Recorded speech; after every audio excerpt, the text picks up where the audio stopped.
In this tutorial, we're going to talk about getting free internet filtering in your home. Our goal is to block inappropriate sites for every device on your home.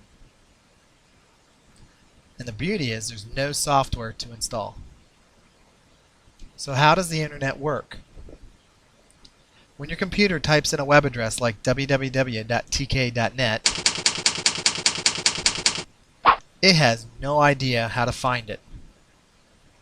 So how does your computer find computers on the internet? When you type in a web address like www.tk.net,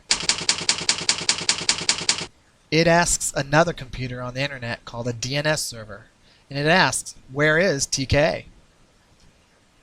The DNS server will respond back to your computer with the correct address, or what we call an IP address. Once it knows the IP address, your computer knows how to find TKA's web server.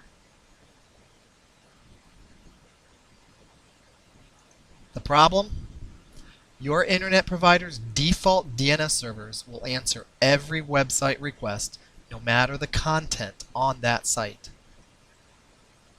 So what can you do?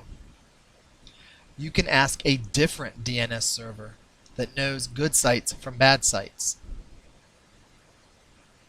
So how do you enable this for your home? No matter who you use to get internet in your home, you are using something called a router.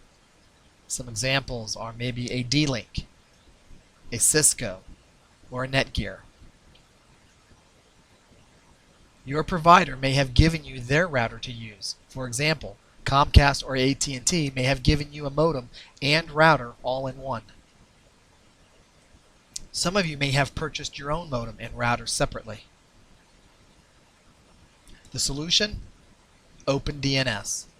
OpenDNS is a free service that has fast, reliable, and safe DNS servers. We are going to change out the DNS server addresses in your router. Since there are so many different manufacturers of routers, I am going to point you to a website that has pretty good directions for many types of routers. Very important.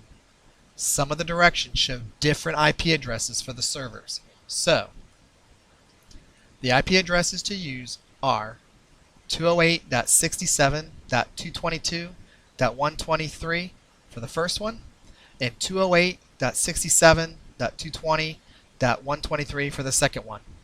Sometimes they call it DNS1 and DNS2, or they may call it primary DNS and secondary DNS. Configuring your router. When you can, go on the internet and navigate to the below website. Be sure to scroll down and click more if you do not see your router. Even if you do not see your router, they all work pretty much the same. You can find the area on your router that looks like a different router and enter the new server addresses. So how do you get into your router? On your keyboard, press the little Windows symbol plus the letter R. When you do, you get this little pop-up window. Note, if you have a Mac, it's a little different. Please consult a friend or a professional to see how to get into your router. When you get this prompt, type in CMD or command and click OK. You get a little black box. Type in the word ipconfig. You should see this window open up. Look for this option here that says Default Gateway. In this case, 172.16.105.1. That is your router. Open a web browser and type in that IP address. When you do, you may get a window like this. In this case, this is a D-Link router. Look around under the settings and look for an option called primary DNS server or secondary DNS server and type in those IP addresses that were listed earlier. Here's a Netgear.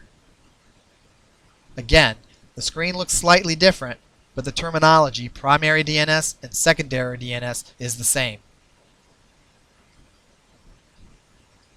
Once you save the configuration, you can restart the various devices on your network. When they turn back on, they should have the new settings. To test, go on the internet and go to this website. If it works, you should see the message, "Welcome to OpenDNS." If someone goes to a bad website on your home network, they will see this message. This domain is blocked due to content filtering. If you get stuck, there are numerous resources on the web. You can simply go to YouTube and search "Changing DNS servers on my router." You may be able to call your internet provider and ask them to walk you through. Thank you, and I hope you have enjoyed this quick tutorial.